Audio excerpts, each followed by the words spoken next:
금요일 아침 여러분들이 또 응원하시는 분입니다. 신용환 교수님 함께합니다. 안녕하십니까? 네, 안녕하세요. 네. 신용환입니다. 반갑습니다. 네, 어우, 반갑습니다. 시간이 너무 빨리 가요. 맞습니다. 벌써 2월 말이 됐네요. 엊그제 교수님 만난 것 같은데 벌써 일주일이 지나갔고 2월도 지금 다 가고 오늘 마지막 날이고 네, 정신이 없는데요. 그게 아마 우리 국민들께서 계속 뭐 뉴스에 집중하게 되고 윤석열의 이 변론 상황들을 지켜다 보니까 정말 이 깨어 있는 상태, 내란성 스트레스에 고통받고 있는 상황이 이어지다 보니까 또 시간도 빨리 가는 것 같고. 사건 우리가 일상에서도 일이 많고 사건 사고가 많고 그러면 막 시간이 맞아요. 의외로 빨리 가잖아요. 맞아요. 멍하고 있으면 오히려 안 가는 경우도 있고 지금이 그러니까요. 그런 상태 같아요. 그러니까요. 하나하나 뉴스에 촉각을 곤두세우고 있는데 이번에 있었던 윤석열의 최후 진술 이걸 보고도 많은 분들이 좀 분노하시면서 와 이제 안 되겠다. 다시 또 우리가 광장에 나가겠다 이런 말씀 많이 하시는 것 같은데 교수님은 어떻게 들으셨습니까? 좀 전에 저 앵커님께서 이제 궤변이라고 네.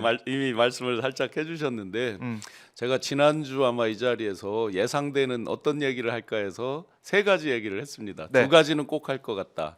부정선거론에 대한 거, 그 다음에 야당의 폭정, 그 다음에 혹시 원고에 없이 마지막에 소회를 이야기하면서 기회를 주신다면 제가 임기에 연연하지 않고 개헌 등등 그렇네요. 국가 미래 등등을 했습니다. 네. 그 말씀을 드렸는데 제가 방송 보다가 깜짝 놀랐습니다. 윤석열 했다. 네. 그야말로 한치도 예상을 벗어나지 않는구나. 네. 깜짝 놀랐습니다. 이유가 있습니다. 항상 그 승패 논리에 굉장히 집착합니다. 그러니까 뭐를 인정하게 되면 본인이 지는 겁니다. 한 번도 져보지 않은 사람이에요. 자기 기준으로. 그렇기 때문에 다 남 탓으로 돌리게 됩니다. 그러니까 부정선거 탓. 그래서 내가 국회를 어떻게 하려고 중앙선거관리위원회를 통해서 나중에 이제 국회를 어찌 하려고 했다. 이렇게 이제 연결되는 그 맥락들이죠. 그렇게 볼수 그다음에 야당의 폭정을 이제 부각시키면서 네. 국회를 그래서 내가 어떻게 뭐 그들의 논리대로라면 계몽시키려고 그랬다.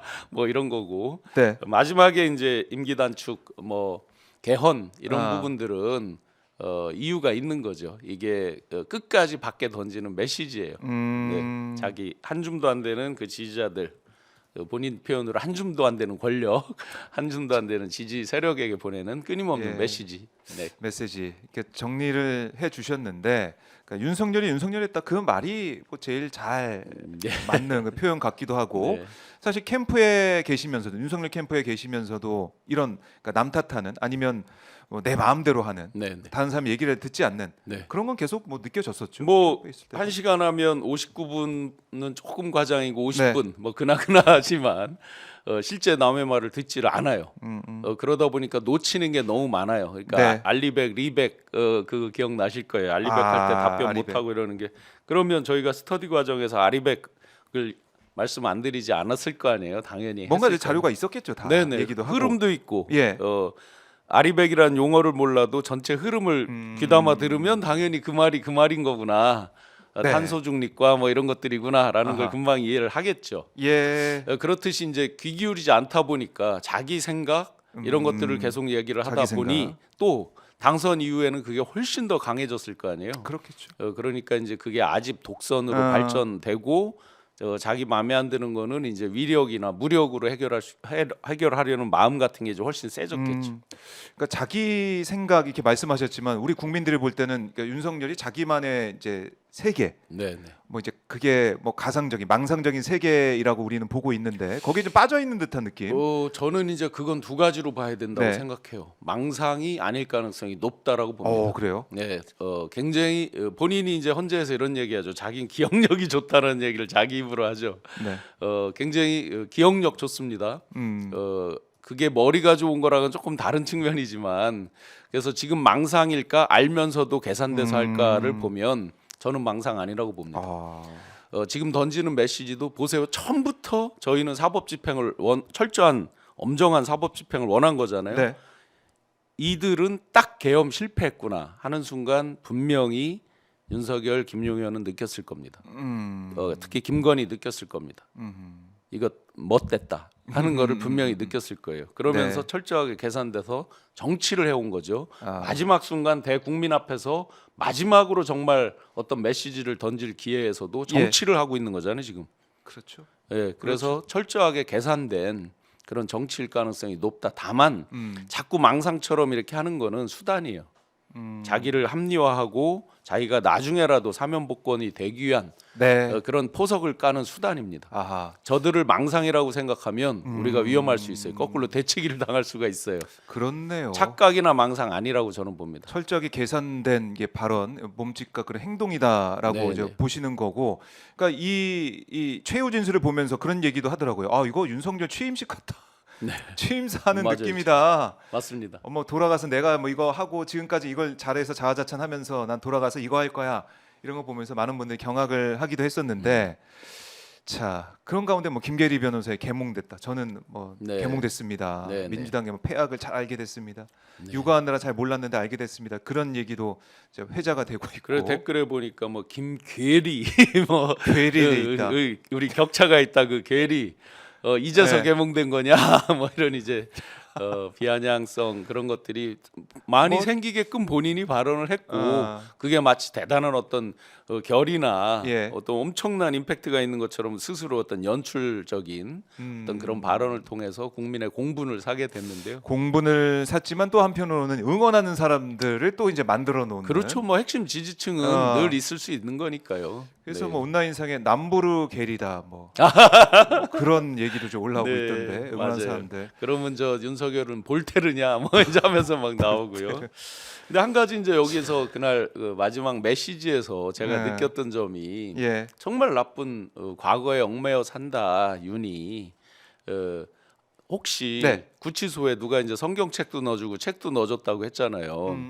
그 책 가운데서 토마스 홉스의 리바이어던 아. 사회계약론에 대해서 혹시 누가 넣어줬나라는 이제 느낌을 가졌어요. 왜냐하면 지금 마지막 메시지를 보면 끊임없는 어떤 투쟁을 종용하는 거거든요.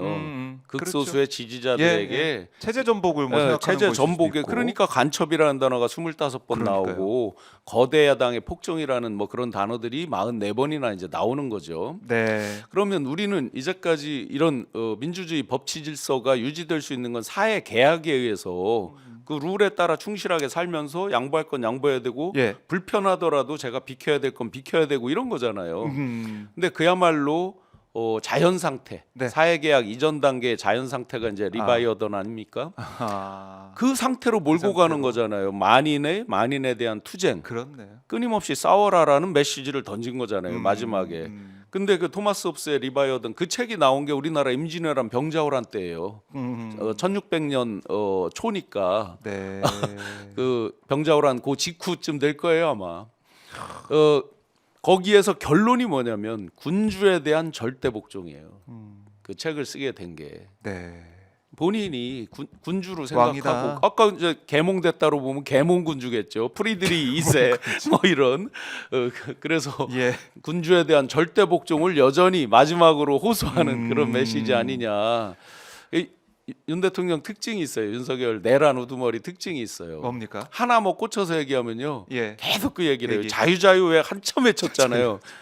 그러다가 이제 그 뒤에 이제 적폐, 뭐 공산 적폐 세력, 뭐 반국가 공산 세력. 전체주의, 반국가 이렇게 이제 하나의 꽂힘을 계속하는. 네. 그래서 유명한 얘기를 저희가 한 거예요. 그 당시에도 예. 뭐 자유론에 대한 얘기를 막 하고 그럴 때 책을 한 번도 안 읽은 사람보다 한 번만 읽은 사람이 훨씬 위험하다. 그 얘기를 저희끼리 농담을 했던 거예요. 그래요. 여러 책을 읽고 공부를 했으면은 종합적 여러 가지 사고와 사상, 예. 이렇게 될 때 이제 합리적 사고가 완성이 되는 건데 정반합으로 가는 건데. 한쪽으로 치우쳐서 보면서 계속 그 방향에 꽂혀서 자유자유 하다가 예. 공산 전체주의 하다가 뭐 이랬던 거 아닌가. 네. 그러게 말입니다. 자, 지지층에 보내는 메시지 체제 전복을 바라는 그걸 선동하는 경문 같다는 느낌도 들고 네. 그렇게 뭐 정리를 해 보도록 하고요. 자, 지금 보면은 대통령실에서는 뭐 이제 복귀를 할 것처럼 복귀를 하는 걸 가정해서 뭐 준비한다 이런 얘기까지 나오고 있는데 지금 그거 이제 어떻게 보셨습니까? 이재명 대표께서 예. 우회전 깜빡이 켜고 좌회전한다 이런 식으로 국민의힘이 비판했죠. 대통령실이 우회전 깜빡이 켜고 지금 좌회전하는 거죠. 자 겉으로는 아, 많이 복귀에 대비해서 우리는 다시 시스템을 정비하고 예. 언제든지 오시면 다시 재취임하는 기분으로 대환영을 하고 대한민국 어떤 국정을 위해서 네. 매진하겠다 뭐 이런 거잖아요. 겉으로. 그렇죠. 속으로 어땠어요? 당에서 파견 내보냈던 일종의 파견 근무처럼 했던 네. 대통령실 당직자 출신들 20여 명 포함해서 이제 상당수가 지금 복귀를 하고 다 하잖아요. 네. 뭐 대통령실은 그렇지 않다라고 또 반박 입장을 내놨던데. 뭐 제가 아는 몇 명도 복귀하고 했으니까 아. 뭐 몇 명일지는 그건 알 수가 없죠. 복귀한 사람이 있다. 네, 있죠. 실제. 예, 박선원 의원이 이제 그 말씀하셨는데 물론 자주 이제 나갔다가 들어왔다 이런 거 있으니까 뭐 실제로 아주 친한 후배 지금 당 네. 대표의 그 모시는 그 예. 사이드에서도 지금 복귀해서 근무들을 하니까요. 그러니까 뭐 몇 명이다 이런 부분은 세부적인 건 틀릴 수 있어도 복귀하는 건 당연히 맞고요. 그러니까 그러면 있을 수 없다는 거죠. 그럼 뒤집어 보면 당직자들을 복귀시켰다는 건 이들의 시계가 어디에 있다? 대선. 조기 대선에 네. 있다는 거죠. 이미 이제 끝났다. 시인하는 거예요. 그는 자기들은 시인 안 하지만 드러난 모습은 시인된 거고. 네. 그러면 안에서는 무슨 모드일까? 정리 모드죠. 아하. 예, 뭐 말은 그거는 그렇게 하지만 거꾸로요. 네. 위에서 예를 들어서 비서실장이나 수석들이 그러지 말라고 해도 네. 밑에 있는 행정관이나 그 이하 급들은 생업이 걸린 젊은 사람들이에요. 가족들 어떻게 할 거예요 앞으로? 그렇죠. 그럼 다 마음속에 여러 가지 복잡해요. 그래서 최근에 제가 하나 특이한 현상 말씀드리면 네. 이런 것들도 사실은 굉장히 위험한 건데 이 어떤 하는 행태들이 예. 텔레그램에 안 들어왔다가 들어온다든지 있다가 나가서 새로 가입할 때 저한테 이게 시그널이 뜨잖아요. 새로. 그렇죠. 예. 굉장히 많은 사람들이 공기업 무슨 뭐 이사 협회 예. 상근 뭐 예. 이사 상근 부회장 뭐 이런 거 있잖아요. 예. 굉장히 많이 올라와요. 그 뜻은 뭐예요, 지금? 바꾸고 있는 대통령실에 근무했던 네. 사람들이 나가고 하는 것들이 많이 지금 뜨고 있단 말이에요. 현실적으로. 아. 왜냐하면 저한테 원래 주소록이 있던 사람들 건 올라온단 말이에요. 그렇죠. 실명으로 해서. 예. 그래서 제가 한번 이 문제점을 어. 이렇게 하면 안 되는 거 아니냐 하는 얘기를 한 적이 있어요. 알박기 인사잖아요. 지금 해놓으면 아하. 요즘은 함부로 그걸 자르지도 못하잖아요. 2년, 임기가 이제, 3년. 예, 보장이 되는 네, 2+1 건데. 이런 게 많기 때문에 지금쯤에 해놓으면 예를 들어서 조기 대선이 와서 새로운 정부가 출범한다 해도 그렇죠. 계속 가는 거잖아요. 쉽지 않잖아요. 만약에 그걸 이제 바꾸고 이러면 또 이제 논란이 돼서 블랙리스트 예, 그렇게 보도가 등장하는 되니까. 거죠. 예, 예. 그래요. 그러면은 이게 새로운 직함으로 올라온다. 올라온다는 것은 우리가 신경 못 쓰는 사이에 어떤 인사들이 굉장히 활발하게- 많이 지금 마지막이라고 생각하고 많이 했다는 것을 알 아하. 수 있어요. 실제로 굉장히 최근에 많이 올라와 있어요. 이거는 대통령실도 부인 못할 거예요. 왜냐하면 저한테 원래 있던 멤버들이고 그가 어느 파트 근무했었는데 예. 한 11월, 12월 그러니까 소위 비상계엄 12월 3일 난 뒤로도 굉장히 많아요. 제가 한번 보여드려 볼게요. 여기서 이게 진짜 정말 여기 보세요. 여기 네. 상당히 많죠 지금 여기 올라와 있는 거. 새롭게 예, 엄청 많은데요. 예, 여기 보시면 상당수가 대통령실에 근무했던 사람들이 있어요. 제가 표를 안 내고 예. 누르지도 않아요. 누르면 괜히 또 또 저와 함께했던 분들 괜히 저 때문에 뭐 피곤하게 아는 사람이 네, 그러고 아니냐. 싶진 않아서 근데 그게 확실히 보면은 저는 이걸 대통령실- 보면서 지금 정리 모드에 있다라는 걸 저는 확신합니다. 이건 경험칙으로 확실합니다. 네. 말은 그렇게 하지만 대통령실에 있던 사람들 이제 살 길 찾아서 네. 다 떠나고 있고 아니면은 그 사람들을 내려보내서 알박기로 이미 준비를 하면서 이제 정리하는 수순이다. 왜냐하면 우리가 교수님이? 이제 이건 조금 여담이지만 정권은 이제 5년 정권을 보통 3기로 나눈단 말이에요. 네. 도입기가 있는 거죠. 그리고 왕성하게 일을 하는 시기가 있고 설거지조, 소위 말해서 네, 설거지조라고 하는 마무리하는 소위 이제 그 어떤 선거를 나가거나 예. 또는 뭐 당으로 돌아가거나 뭐 이런 거 아닌 음, 그야말로 이제 저 순장조들 있잖아요. 있죠. 예, 그들이 남는 마지막 시기인데 지금 네. 자기들도 예견 못하게 이 3년 차에 지금 이제 그렇죠. 몇 차다 가만히 있으면 그냥 순장당하게 생긴 거잖아요. 순장조라고 흔히 우리가 부르는데 예상치 못했던 일이 벌어졌으니까. 그거를 자기가 원해서 하고 싶은 사람이 몇이나 되겠어요. 5년 정권이라면 자기가 예측 가능한 범위 내에서 뭐 그 다음에 뭘 하겠다. 예를 들어서 대관 업무 이런 걸로도 많이 간단 말이죠. 네. 지금 난리 났다는 거 아니에요. 대관 쪽에서도 아, 대관 수요가 꽤 있잖아요. 민간 기업에서 그렇죠. 대기업들 대관 업무 위주로 많은 해서. 사람들. 근데 지금 이렇게 무너졌을 때 지금 이 정부에 참여한 사람들을 대관으로 얼마나 많이 뽑겠어요. 상대적으로. 이런 이제 문제가 있는 거죠. 그러니 이 사람들의 마음은 다 콩밭에 가 있는 거죠. 지금 큰일 났다. 네. 빨리 살 길 찾아야 된다. 이런 분위기가 감지가 된다. 당연히 제가 네. 텔레그램 좀 전에 텔레그램. 보여드렸듯이 이제 그렇습니다. 심원 교수가 가지고 있는 이 특이한 보니까- 척도죠. 제 나름대로 그거는. 맞아요. 그들은 텔레그램이- 아무리 가리고 싶어도 저절로 올라오는데 저절로 올라. 이 친구가 또 여기를 갔구만 네. 이러면서 또 한 명 떠나고 있구나 이런 거 보고 있죠. 그래요. 대통령실도 지금 기류 변화 이제 달라진 모습이다라고 짚어드렸습니다. 네. 이 신용환 교수가 가지고 있는 그 증거로 지금 확인을 하고 있습니다. 네. 자, 그리고 지금 명태균 게이트, 이게 명태균 특검법이 어제 국회에선 통과가 됐는데 뭐 거부권 행사 가능성이 크죠. 네네 100% 거부권 행사를 할 수밖에 네. 없다고 봅니다. 그래서 이제 보수 괴멸을 막겠다 해서 국민의힘 내부 분위기도 반란표가 많이 나올 것 같지 않다라는 관측도 나오고 있고. 그렇죠. 그 어. 이상한 사람들이죠. 시작도 안 했는데 괴멸이라고 자기들 입으로 얘기를 하고 자기 진영을 무너뜨린다, 자기 당을 완전히 그 해체하기 위한 민주당의 뭐 공작이라는 식의 네. 그 발언을 원내대표가 직접 하기도 했고. 근데 시작도 안 했는데 어떻게 알아요? 그렇죠. 그 자기들 이 도둑이 제발 저리듯이. 그래서 사실은 제가 김건희 특검법 할 때 처음에 198표 줄어들 것이다 했는데 196표가 됐잖아요. 지금 더 줄어듭니다. 네.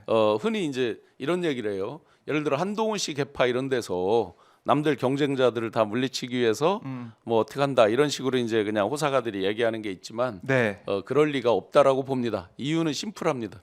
개파보다 위에 있는 게 진영입니다. 진영. 진영이 그러면 무너지면 개파도 없으니. 개파에서 어떤 네. 특정 뭐를 제거하기 위해서 누구누구를 제거하기 위해서 개파 논리로 예를 들어 이걸 찬내 손을 들었다. 그 뒤에 당권 날라갑니다. 어차피 이번 대권이 쉽지 않다는 거 알고 있고 당권 날라갑니다. 다 죽습니다. 당권이 중요하다고 또 생각할 텐데. 왜냐하면 지금은. 배신자론 그 프레임에 진짜 세게 갇힐 수가 있거든요. 아하. 그러면 대충 무기명이지만 누가 찬성했겠구나 이게 나오잖아요. 네. 당권 날라갑니다. 그 뒤에 회생 불가해요. 지금까지 2017, 18년 이후에 지금 25년까지 오도록 누가 네. 지금 당권을 장악했습니까? 합리적 개혁 세력들이 당권을 장악했습니까? 못했죠. 그러면 잠깐 잡았던 한동훈 씨가 합리적 개혁 세력입니까?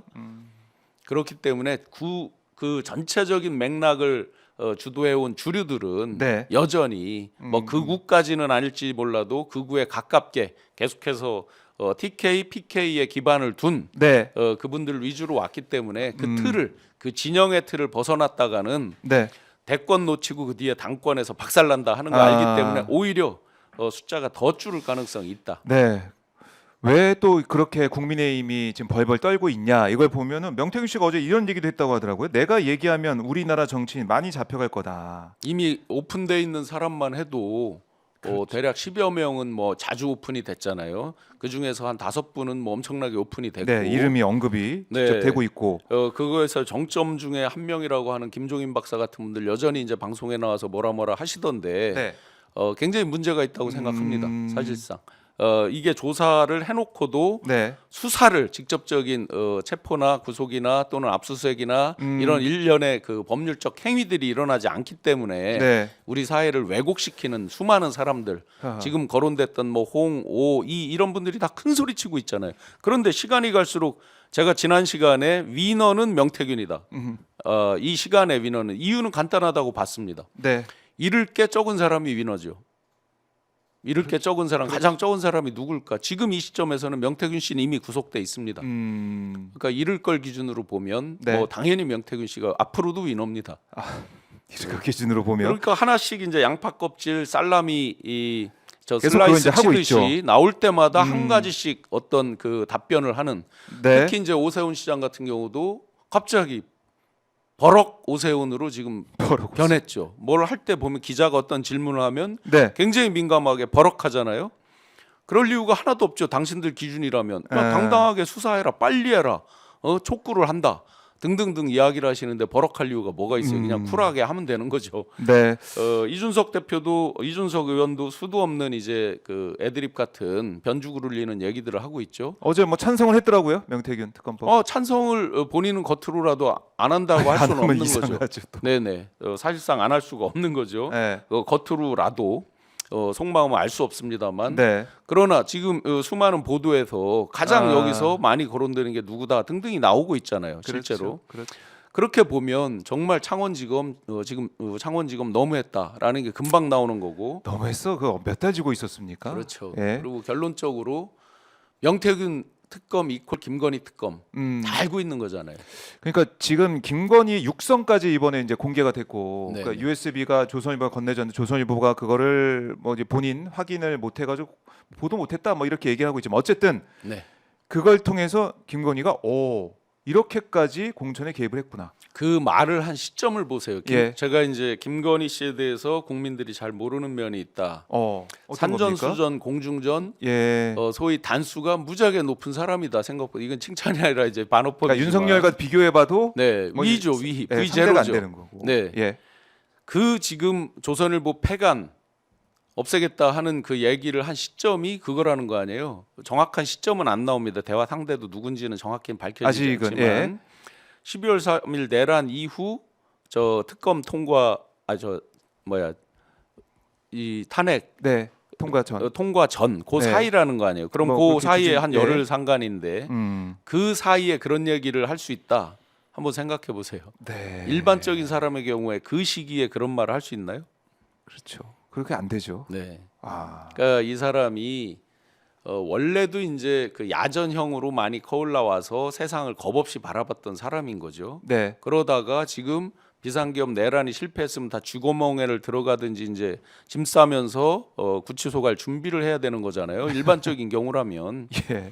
그 그런데? 상황에서도 의기양양하게 그런 말을 하고 있다.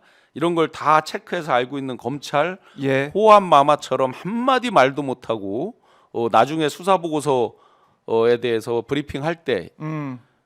누구누구 기소했다라는 브리핑할 때도 김건희라는 이름 한자도 안 들어가 안 있죠. 나왔죠. 꽃감인지 호암마마인지 모르지만 제일 무서워해. 이름을 얘기를 못해요. 제일 무서워해요. 예. 예, 그런 상태까지 만들어 온 게 본인이잖아요, 김건희. 그래서 지금 보면 야전형에 강한 두 사람이 지금 정점에 있어요. 명태균, 네. 김건희 두 사람이 아. 쓰는 용어들을 잘 보세요. 일반인이 보기에 그러니까 우리가 조금 배웠다는 사람 보기에 뭐 예. 저렴하다 이런 느낌 있죠. 그렇지만 시중에서 일반적으로 그냥 우리 친구들하고 대화하고 이런 개념으로 보면 쏙쏙 들어오는 쉬운 말들인 거예요. 그러니까 이 비유를 사람들이 써가면서 생활 속에서 여의도 문법이 아니라 네. 생활 속에서 굉장히 강하게 자기들 나름대로의 어떤 정무적인 이런 것들이 키워진 사람들이에요. 특히 명태균 씨 비유하는 거 보세요. 네. 두수 세수를 보는 비유들이 많아요 생각보다. 명태균 씨에 대한 칭찬이 아니라 그만큼 이 사람이 상당히 나름대로 자기 기준에서 치밀한 그런 계산법 하에서 움직여 왔었다. 그러니까 이제 명 씨가 이제 주장하고, 그러니까 명 씨 입에만 우리가 뭐 의존하고 휘둘리면 안 되겠지만 큰일 납니다. 명 씨가 얘기하는 걸 자료가 정말 있는지 찾아보고 맞춰보면서 가게 된다면 또 명 씨도 내가 뭐 자료가 있다고 하니까 그거 하나 수사하고 들여다봐야 되는데 검찰은 못 하고 있었고, 지금 서울중앙지검이 뭐 어제 오늘 창원 가서 명 씨를 조사한다고 하는데 명 씨는 검찰 못 믿겠다. 명 씨조차도 검찰 네네. 못 믿겠다 이렇게 얘기하고 있는 거 네, 아니겠습니까? 검찰 못 믿겠다는 이유 자명하잖아요. 네. 그러면 창원에서 조사할 땐 창원끼리만 했어요? 그러니까 뻔하잖아요. 그 아주 심플한 거고요. 그 뒤에 내란 특검 등등 관련해서 김성훈 차장 본부장 등등에 대한 폰에 대해서 네. 압수수색이나 뭐 체포나 이런 것들 아예 없이 아예 뭐 법원에 보낸 것도 아니고 자기들 선에서 자르고 검찰이 그냥 네, 또 기각을 해버리고. 공소장에 보면은 국정원과 수사기관이 온다 이렇게 적혀 있잖아요. 근데 맨 처음에 나왔던 그 말들이 있잖아요. 정성우 대령인가 하는 사람이 국정원과 검찰이 온다라고 말을 했죠. 언제 수사기관이 온다고 말을 했어요. 그럼 왜 수사기관이라고 쓴 거예요? 수사기관은 여러 개가 있잖아요. 대한민국에 그렇지. 수사기관이 경찰, 많아요. 공수처 굉장히. 다 생각할 수 있으니. 아니 뭐 준사법기관도 있고 많잖아요. 그렇죠. 예를 들어서 방첩사도 수사기관이죠. 아. 군내 수사기관, 뭐 헌병대 옛날 지금 저 군사경찰 뭐 네. 이런 수도 없는 것들이 있는 거죠. 그러니까 일부러 검찰이란 말을 하기가 싫었겠죠. 맨 처음에 워딩이 분명히 검찰로 다 보도가 돼서 나왔습니다. 맞아요. 기억. 네. 그래서 그걸 이제 마사지하면서 검찰이 이번 사태에 있어서 지금 우리는 안 걸려야 돼, 우리 안 걸릴 거야 이런 차원의 영장 기각이라든가 네. 이런 수사를 제대로 안 하는 모습 그걸 보여준 게 아니냐 이런 지적이 나오고 있는데. 그리고 이제 와서 무슨 마치 굉장히 새로운 것처럼 빛의 속도로 뭐 하듯이 창원에 내려가서 뭐를 한다 하니까 이제 사람들이 오히려 다른 쪽의 생각을 더하는 거예요. 어떤 생각? 이거 한동훈파와 아. 뭐 구 윤석열파 친윤 네. 친한 개 전쟁이냐 뭐 이런 식의 이제 그 빌미를 누가 줬습니까? 아, 본인들이 준 거잖아요. 그렇네요. 예. 아, 그렇네. 그렇게 또 연결시켜 보면 되겠네. 뭐 당연히 스토리는 그렇게 이제 예. 써지는데 그러면 이들이 마지막 남은 저기로 예를 들어서 친한을 세워서 뭐를 해보자. 그럴수록 국민들의 마음은 더 멀어져요. 그렇죠. 오죽하면은 이제 한동훈 뭐 책에다가 검사 경력도 안 쓰고 검사스럽잖아요. 표지가 딱 보시면. 표지가 네, 검사스러운. 근데 본인 경력은 인생을 없어요. 관통한 경력 중에 사회생활 경력 중에 아마 5분의 4 이상이 검사일 텐데 검사인데. 5분의 4를 그럼 빼버렸네요. 뺐습니다. 5분의 1만 갖고 얘기하는 거예요. 예, 그러니까 그걸 오히려 뺐다는 게 오히려 더 이상해 보여요. 예, 그 5분의 1 중에서도 기승전 이재명이죠. 그러면 자기는 없네. 5분의 5 중에서 5분의 4는 빠졌고 5분의 1의 기승전 이재명. 그 본인은 없네. 그런. 자, 뭐 이제 꼼수로 저 느껴지기도 하는데 그 한동훈은 책 내고 뭐 정치한다고 하면 뭐 모르겠습니다. 그거 뭐 지켜보도록 하고. 그래서 책 제목도 국민이 네. 먼저입니다인데 네. 많은 분들이 패러디를 했죠. 앞쪽을 예, 바꿔서. 바꿔서 그런데 계속. 더 촌철살인이 네. 뒤를 바꿔서 국민이 먼저에서 점 네. 하나 빼니까 국민이 먼지입니다라고 패러디를 한 게 있습니다. 국민이 먼저입니다. 그리고 뭐지 그러니까 뭐 국민이 먼저입니다 하니까 당연히 비번이 먼저입니다 이런 얘기 나오는 거 아닙니까? 그렇죠. 네. 비번부터 까고 얘기해라. 그리고 그것도 어디서 약간 뺏긴 것 같은 느낌이잖아요. 사람이 먼저다 그 느낌이 팍 오잖아요. 그러니까 정치가 그 전에 그러니까 이른바 윤석열 황태자 아니면 그 전에 이제 검사 시절에도 결국에는 윤석열을 서포트하면서 네. 그러니까 윤석열의 이제 반사체 같은 역할을 해왔는데 네. 이번 정권 들어서는 마찬가지고 정치하면서도 마찬가지의 모습이었는데 이번에 재개하면서도 뭐 이제 국민이 먼저다 이거 좀 뺏겨온 게 아니 이런 얘기 나올 정도로 네. 자신만의 정치를 계속 못 보여주는 게 아니냐 네, 네. 좀 비판이 있는 지금 것이죠. 이제 많은 비판 중에 뭐 예. 이준석 의원도 뭐 하면 기승전 이재명을 했죠. 한동훈 씨도 이제 다시 복귀한다고 하면서 사실상 기승전 이재명이잖아요.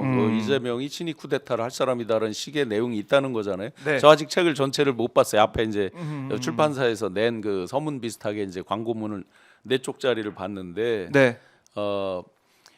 결국 본인들이 뭐 언더 73 이런 얘기 하잖아요. 언더 73한테 기대하는 게 뭐겠어요, 국민들이.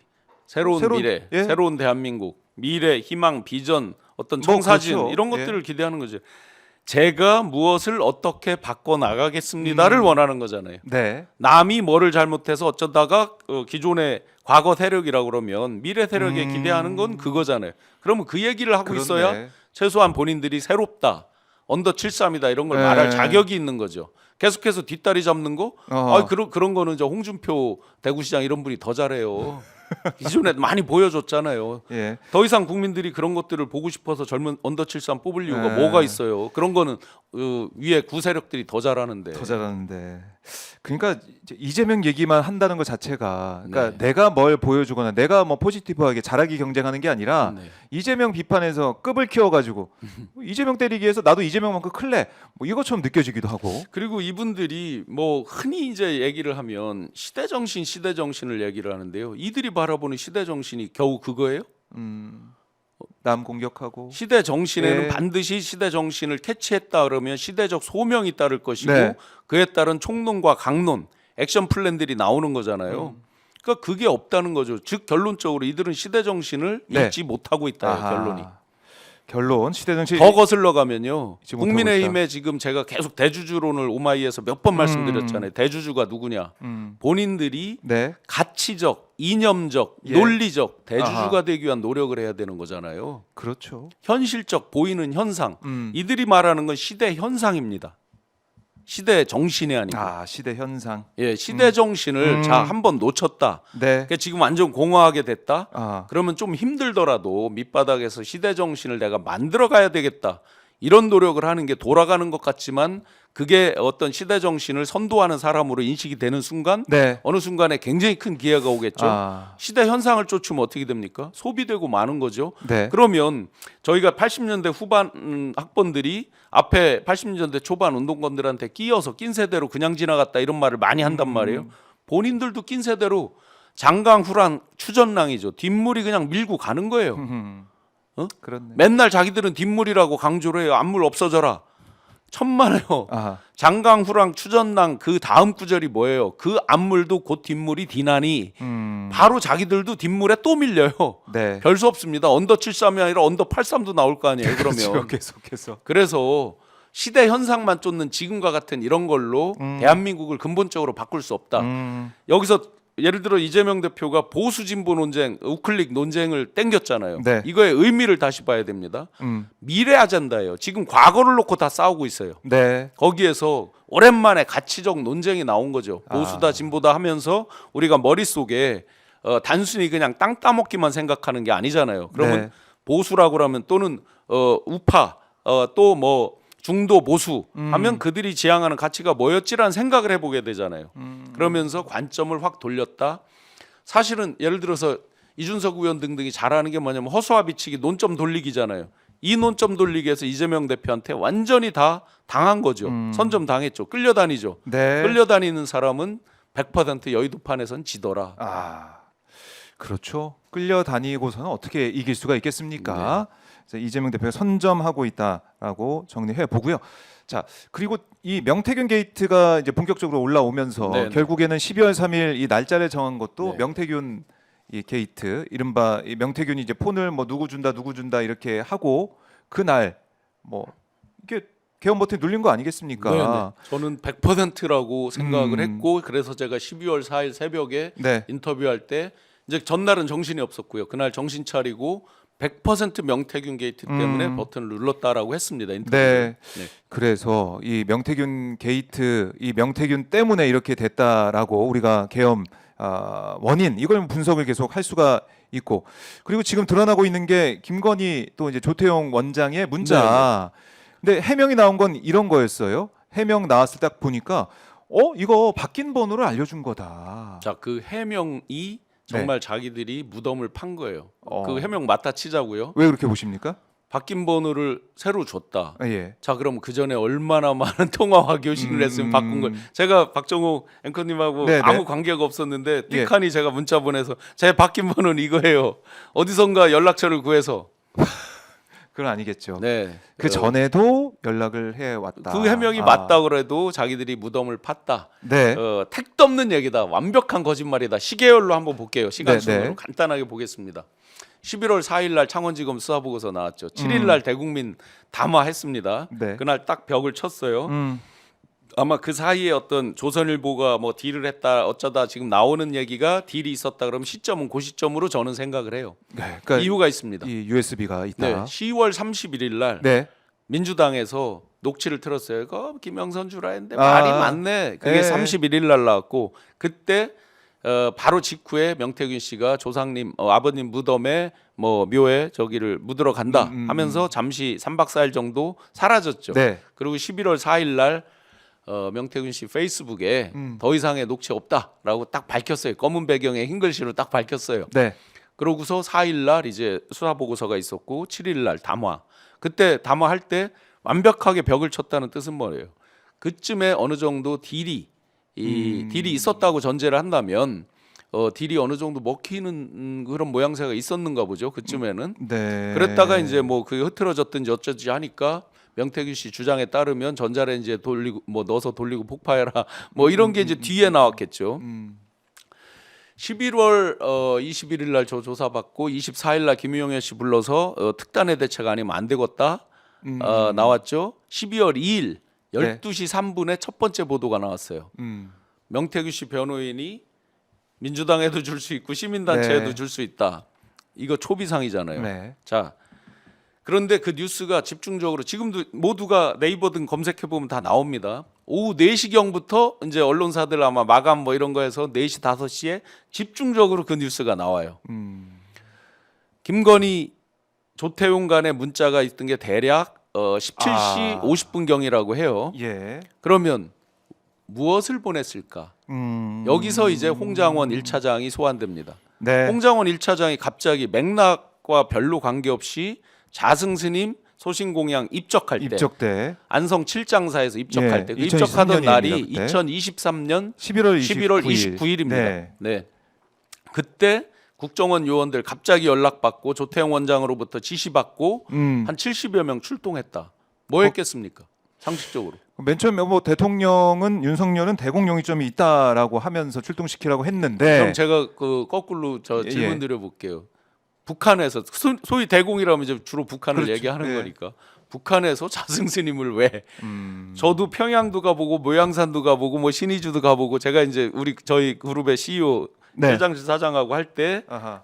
그룹에 이제 그런 대북 관련된 것들을 제가 했기 때문에 북에도 스님도 있고 다 있어요. 묘양산에도 뭐 그게 체제를 저 선전하기 위한 거든 네. 뭐든 간에 북에서 갑자기 자승 아. 스님을 왜? 그렇죠. 네. 이상한 왜? 부분이고. 자, 그 이미 찌라시에 이제 많이 나와 있던 거지만 네. 자승 스님 입적 소신 공양을 둘러싼 미스테리 언젠가 나오겠죠. 그러니까 어떤 스님께서는 자승의 저주라는 표현까지 합니다. 네. 방송에 나와서 자승의 저주. 네네. 네. 그렇게 사람들이 추론할 만큼 이상한 미스테리가 있던 거죠. 근데 그러니까 왜 국정원 요원들을 그렇죠. 보냈냐? 왜 보냈냐 해서 이상한 거죠. 국정원이 가서 그럼 뭐 했겠습니까? 맨 먼저 도착한 거는 사실이고 그건 이미 뉴스에 나와 있는 거고 경찰이나 소방이 도착했다 그러면 이해가 되죠. 근데 국정원이 맨 먼저 도착했다. 네. 도저히 이해가 안 되죠. 뭔가를 수거하기 위해서 뭔가를 반드시 예. 찾아서 가져오기 위해서 어. 또 누군가가 관련자가 있다면 그 사람을 뭔가를 쉴드치기 위해서 이런 의문이 들잖아요, 당연히. 네. 그래서 뒤에 이제 많은 이야기가 나오지만 어떤 사람은 지금 사라졌다는 거 아니에요. 그 마지막 소신공양 입적할 때 연락됐던 사람 중에 한 분이 지금 뭐 잠적했다. 네, 많이 네, 시중에 네. 지금 예, 돌고 있는 지금 이야기들 아닙니까? 여기 좀 나오고 있는데. 그러니까 뭔가를 찾았다. 그러면 뒤집어서 윤과 김은 거기서 국정원의 효능감을 맛본 거죠. 아, 갑자기 새벽에 이런 저기를 해도 국정원에서 이런 일을 이러이러하구나. 출동을 하는구나. 바로 출동하는구나. 그 결과는 저희가 알 수 없고 아마 홍장원 차장께서는 그거에 대해서 말씀을 쉽게 못 할 겁니다. 저는 홍장원 차장께서 그 말을 꺼낸 그 복선에 굉장히 우리가 주목해 봐야 된다고 생각합니다. 왜냐하면 네. 거기까지는 팩트잖아요. 국정원이 출동한 거는 그건 홍장원 차장께서도 말씀할 수 있어요. 네. 그런데 직접적으로 무엇을 했다는 국정원 법 기타 보안 문제 때문에 말씀하기가 어려울 겁니다. 자, 그럼 그 복선까지만 깐 걸로도 능히 추정되는 영역이 있어요. 네. 국정원을 통해서 뭔가 효능감을 봤다. 자, 김건희, 조태용 무엇을 문자를 보냈을까? 저는 심플하다고 추정합니다. 뭐라고 보세요? 시간대로 보시면 제가 예. 아까 4시, 5시경에 아하. 뉴스가 집중돼 나왔어요. 아, 그러면은 결국 네. 명태균 명태균 거 저거 혹시 수거 못 하느냐? 충분히 추정해 볼 수 있죠. 그런데 그러면 조태용 원장이 그 다음 날 10시 좀 넘어서 네. 회신을 했다는 거죠. 조태용 원장은 그때까지 아마도 그 다음 날 비상계엄 버튼 누른다는 걸 몰랐을 가능성이 꽤 있겠죠. 날짜나 시간, 뭔가 긴박한 움직임은 있구나는 알았겠지만 딱 보고 겁이 났겠죠. 네. 이게 뭐지? 상황 파악도 잘 안 되고 파악될 때까지 기다렸겠죠. 안 당장 봤을 뭐 리는 없을 것 같고요. 당장 답장을 못 하고 네네. 그래서 상황 답을 파악하고. 안 했다. 못 했다가 아니라 안 했다. 안 했다. 그리고 하루 지나서 이제 상황이 좀 파악됐겠죠. 왜냐하면 그 다음 날 불렀으니까 네. 그 다음 날 오전 10시에 국무회의가 있었습니다. 그 국무회의 마치고 아마 보내지 않았어. 시간대를 보면 대략 그렇습니다. 네. 그렇게 보면 그 문자는 틀림없이 그 내용이었을 것이다. 조태영 씨가 그런 얘기했죠. 나중에 뭐 보면 알겠죠라는 식으로 이렇게 남의 다리 긁는 식으로 건성건성처럼 얘기를 하죠. 네. 없지는 않았다라는 거고 기억이 나지 않는다고 했어요. 예. 그분이 이제까지 기억난다고 한 건 홍장원 씨에 대한 것만 제대로 기억이 납니다. 본인 건 잘 기억이 안 나고. 그렇네요.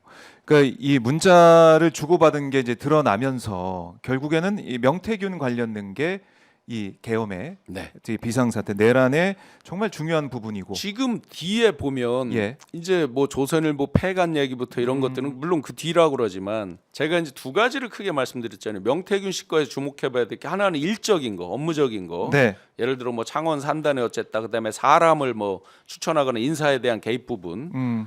그런데 중요한 게 창피의 영역이라고 그랬잖아요. 하나가 예 충성이라든지 네. 또 모릅니다. 혹시 녹취록 중에서 어떤 풍수에 대한 거 왜 뭐 백악산이 뭐 오른쪽으로 뭐 북한산에 뭐가 뭐 머리가 기울어져 있고 뭐 얘기한 거 있잖아요. 네. 돼진다 발언까지 있었잖아요. 그렇게 보면 이 부분에 대한 녹취 이런 것도 있을 수 있잖아요. 지금 아직 오픈이 안 돼 있지만 그러면 이 창피한 영역을 어떻게 커버하느냐. 네.